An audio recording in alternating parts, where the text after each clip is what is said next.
Hey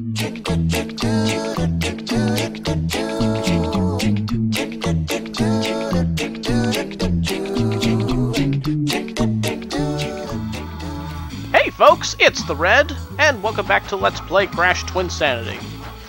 We're about to tackle one of the probably more annoying stages in the game, or at least frustrating, or whatever term you prefer. Regardless, we're going for Engin's Battleship. The name of this stage, High Seas Hijinks. They're going to throw some ice physics at us, and a lot of nitro crates. Lots of joy. But there are one-ups here, so grab them if you can. There's also a few Aku Aku masks. Seriously, they give us 4 Aku Aku masks on the way to the door. But I'm not going for the ones near the nitro, because there's an easier one to get up ahead.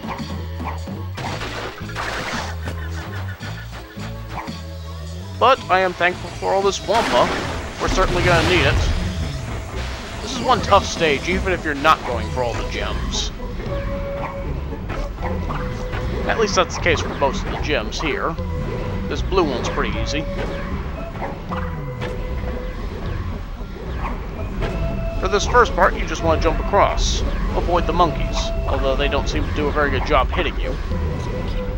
There are 2 extra lives over here and a detonator behind one of those pipes if you're so inclined. But you take a risk of getting hit. And Engin is now going to surprise us with a missile attack! How appropriate for Mr. Rocket Head. Do watch out, these rockets will rise to the occasion. Anyway, more of these shifting platforms. Don't worry about getting hit with a rising rocket, that's not really a problem. And now we have bouncing barrels. Just take note of where the safe spots are and you'll be fine. Take out Donkey Kong here and let's move on.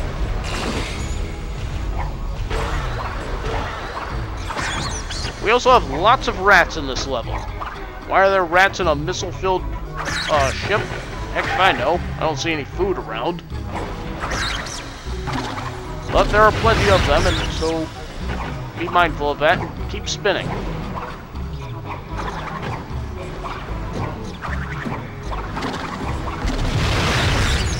There's also lots of detonators here. Appropriate enough, because I guess there's a lot of explosives around.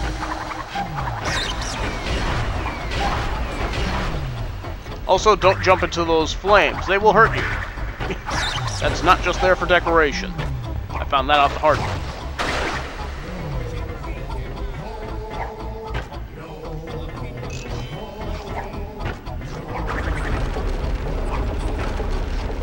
This part isn't too bad. Mainly just hitting bags around and riding platforms across. But don't ride them all the way, otherwise you might miss this clear gem.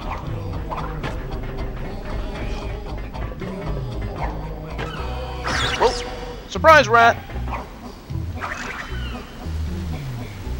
Alright, here's probably one of the harder gems to get in this game. A yellow gem that requires you to take out 3 detonators first. By taking out this detonator, we can now get to that one up there. And we'll need to hit up that one to break the nitro up there to get to the 3rd one. And all the while we have to ride these rotating crankshafts, or whatever these things are, all the way up to there. Why did I think crankshafts? Oh. I don't know what they are. All I know is that they're annoying. It's all get out. And this is a really hard gem to get. But really, this is a hard room even if you're not going for the jump. It's real easy to misjudge these jumps and then take a plunge right into the water.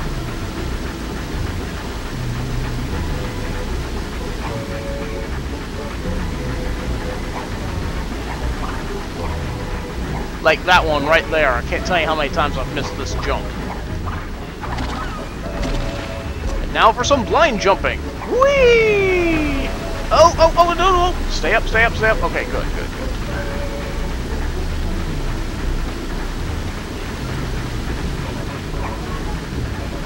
Oh, what? I should have just gone for it there.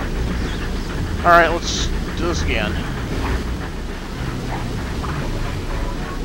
Alright, finally made it. Sadly, I'm down to 2 lives here, if you count 0.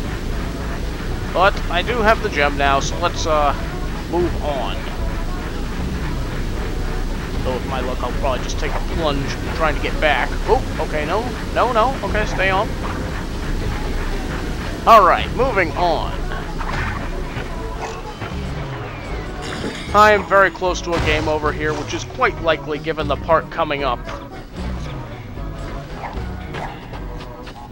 Anyway, we have some explosives here, and some steel crates, the first we've seen in this game. As you know, they require a body slam to break. Of course, them being around this nitro means that you can't really body slam them, so set off this TNT and get the nitro out of the way. Anyway, time for more rocket bouncing. Nice of them to give us some extra lives, as they probably recognize what part of this stage we probably lost a lot on.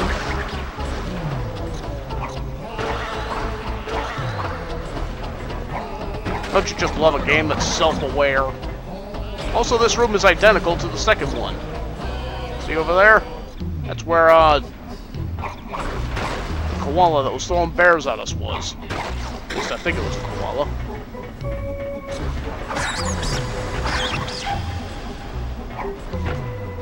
We're gonna want to head up here.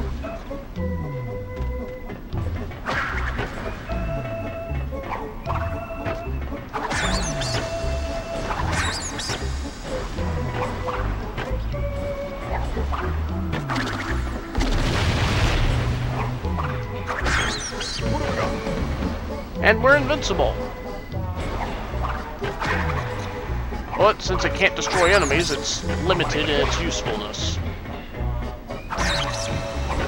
Head over here, and here's where you'll find the pink gem.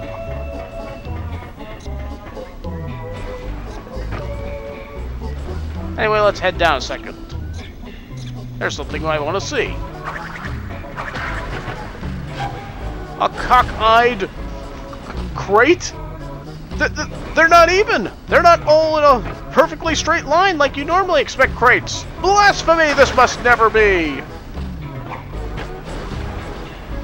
I demand my crates be straight. Anyway, let's go ahead and jump back.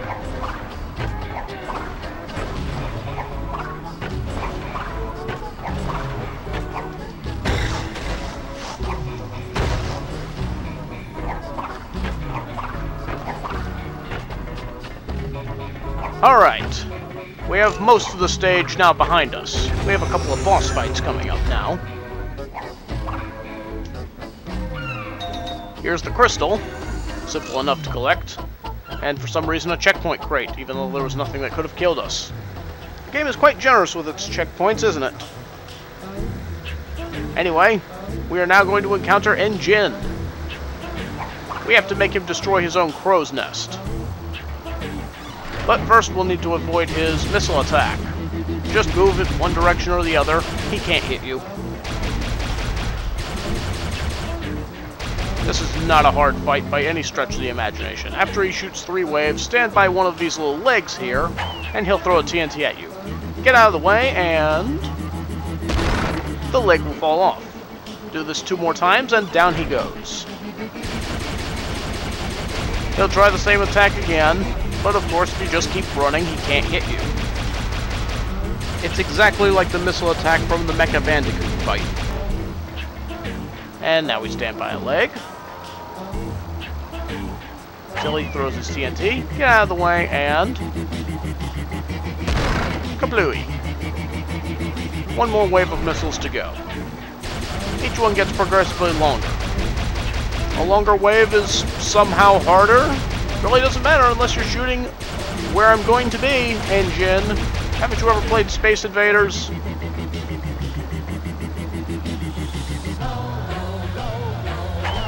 And the TNT that will seal your fate. And as Engin goes down, so too does this platform. So down we go! We've landed in a long hallway where we will meet a new character. Ah, yummy fresh meat for my pot. This is Rusty Walrus, a chef aboard Engin's crew. He wants to mix us into a stew of some sort. And yeah, this is probably going to be one of the hardest chase scenes in the game. Because, yeah, it really seems like he can run faster than you. And I have a really hard time seeing what is in front of me because of the way the camera works here in this closed quarters area. This is also where the last gem is, so it's just going to kind of pop out at you. Because fairness. It's not there. It's after the next fire. Okay, there it is. That's all 6 gems. And yeah, he will insta-kill you if he runs into you with his giant gut. I love the music in this section, by the way, but I hate this section. It's just... this section is a life drainer. And I've only got 2 left. I can't even go for that 1-up because I don't have time and I keep forgetting that it's there. Let's see if I can get it this time. Ah, yummy fresh meat for my pot. For the longest time, I had a hard time understanding what Rusty was saying there. It sounded like he was saying something like, "Oh, you and me, fresh meat for my coffee." But no, he's actually saying, "Oh, yummy, fresh meat for my pot." And boy, is he getting a lot of meat. You don't want to eat me. I'm full of Wumpa fruit. Ah, yummy fresh meat for my pot. Yeah, I have no idea how many attempts this is going to be, so I'll just play this until game over, and then I'll jump cut to the successful one. I'm not expecting it to be this one. See, there's another 1-up that I forgot. Slide jumps could probably help here, but then that could happen. And that's why I'm not doing it. Ah, yummy fresh meat for my pot. But yeah, I mean, I love the music here.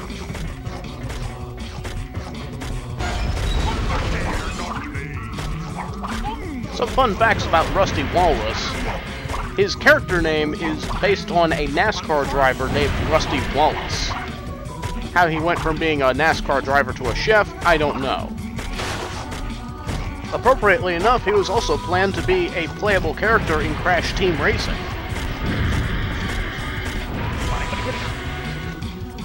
Looks like the fire is instant death too. There's a lot of instant death in this hallway. Looks like I got a 1-up as well, so lucky me. Ah, yummy fresh meat for my pot. Well, here we go. Last life, can I do it? Probably not, because there's a checkpoint later on down here. That would at least indicate if I'm getting close. Yep, straight into the pit. And that's a game over.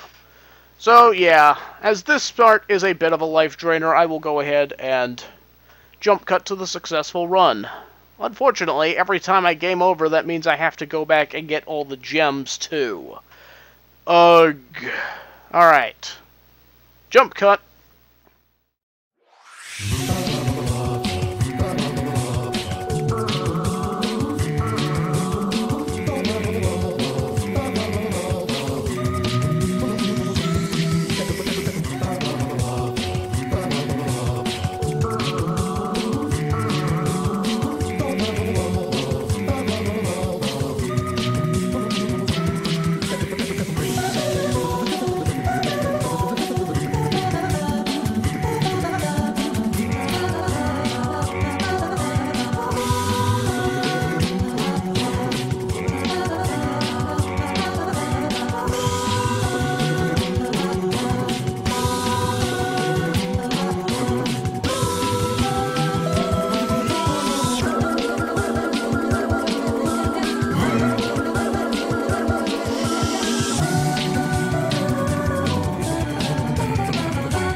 that.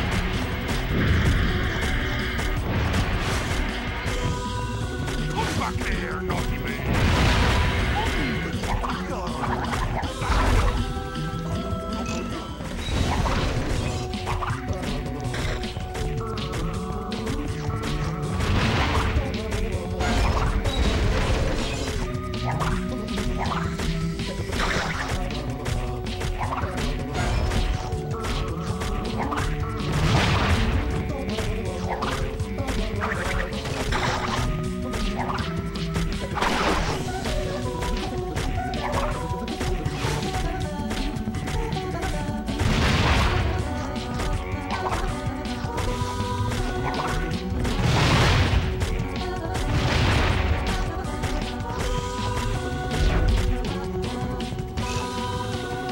Oh, thank God, I'm finally through that! Okay, we finally come to another cutscene. Lots of TNT around, and a falling engine. Somehow we beat him to the bottom.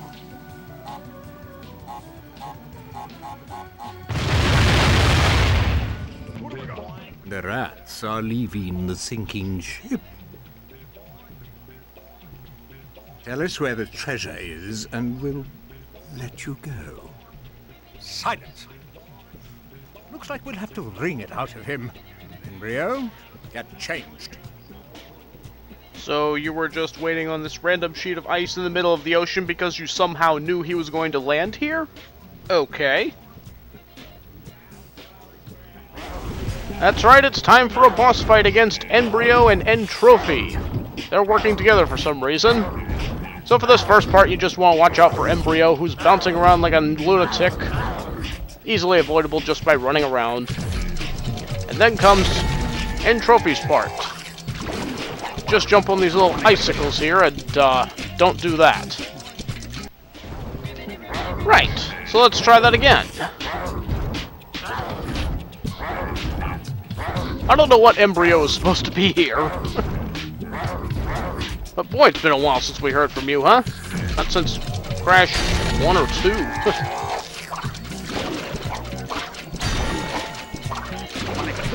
Oh my gosh!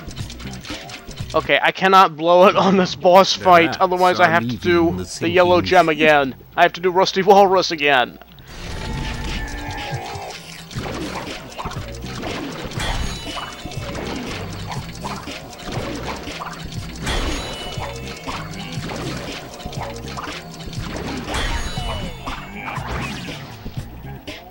So that's how you hit him the first time. And it's basically the same cycle for the next 2 hits. You hit Trophy, Embryo comes back out, tries to jump on you, unsuccessfully, because we could just keep running in circles. And then Trophy will come out again, and break up the ice again.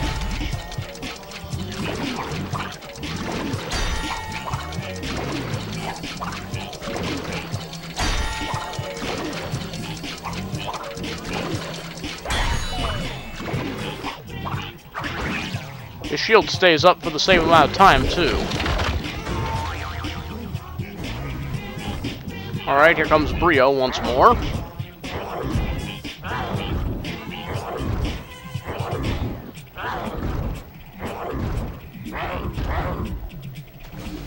And Trophy once more.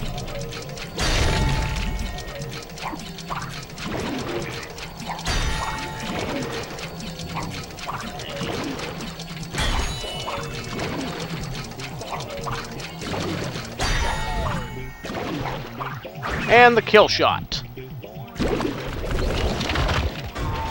Not a hard fight. Just a few clumsy mistakes on my part at the beginning. And then Embryo the giant frog is going to launch us away. And there's an autosave point, finally. So all of this is registered, and I don't have to do it again. To the Psychotron! Alright, Cortex is going to direct us to go to the Psychotron, so let's follow him there. Good thing we landed on this one piece of ice. Seriously, after getting blasted all over the place. Oh boy. But we have successfully collected all the gems in Iceberg Labs, and now it's time to head on up to the next world. So let's go see what Cortex has for us. Hopefully not a death machine. But what's the likelihood of that? We're working together after all.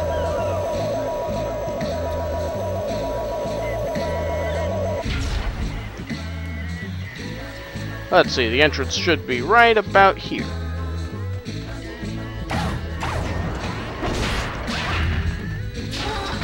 Into his high-security base. You monster! Let my brother go! My crystals!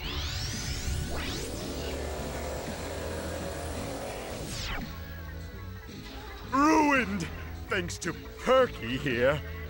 Must be repaired, and only one person can help. My niece, Nina Cortex. Isn't she delightful? Obviously, I've made a few modifications here and there. Quickly, to my private dirigible. Set a course for Madame Amberley's Academy of Evil.